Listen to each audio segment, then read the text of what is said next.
विक्रम भट्ट की आशिकी के कई किस्से बॉलीवुड के गलियारों में हमेशा से चर्चा में रहे हैं। उनकी फिल्मों की कहानियां काफी हद तक उनके पर्सनल रिलेशनशिप से इंस्पायर्ड रहती हैं। महेश भट्ट की अब तक की सबसे बड़ी फिल्मों में से एक फिल्म आशिकी भी उनकी जिंदगी पर ही बेस्ड है।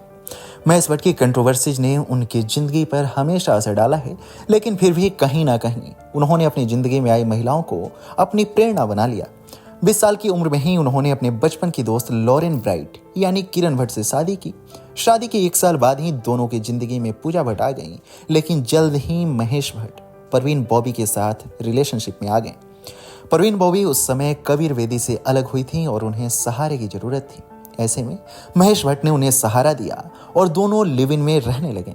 1977 से लेकर 1979 तक दोनों लिव इन में रहे। कहा जाता है कि परवीन बॉबी की मानसिक हालत ठीक नहीं थी, इसलिए महेश भट्ट उनसे अलग हो गए।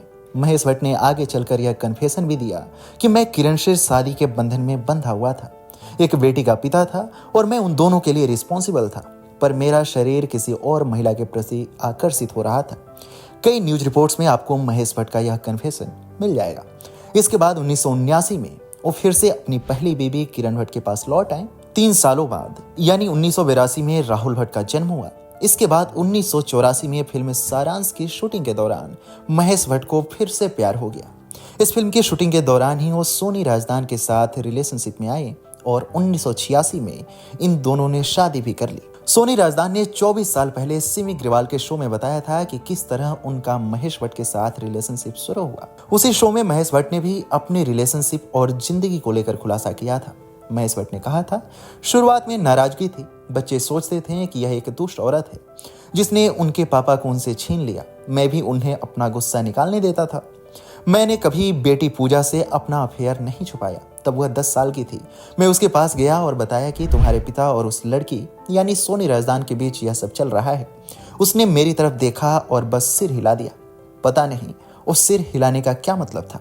हालांकि 1986 में महेश भट्ट और सोनी राजदान की शादी के बाद तो पूजा भट्ट अपनी सौतेली मां सोनी राजदान से नफरत करने लगी थी। इस बारे में उन्होंने स्टार डस्ट को दिए इंटरव्यू में कहा था, मैं खुशनसीब हूं कि मेरा बचपन इतना ज्यादा खराब नहीं रहा।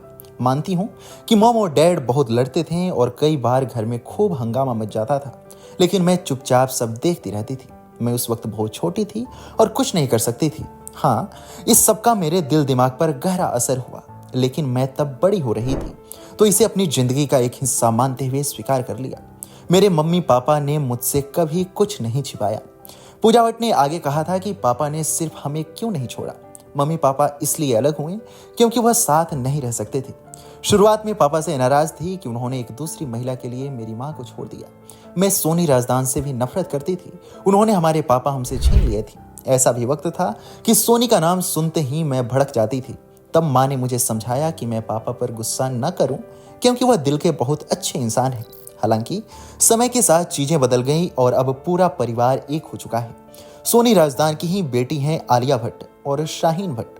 महेश भट्ट और सोनी राजदान आज भी एक दूसरे के साथ हैं। तो वहीं साल 2003 में 66 साल की उम्र में किरण भट्ट की मौत हो गई थी। उनकी मौत कैसे हुई, इस चीज को लेकर ज्यादा जानकारी उपलब्ध नहीं है। आपको बॉलीवुड का एक किस्सा कैसा लगा, हमें कमेंट सेक्शन में जरूर बताएं।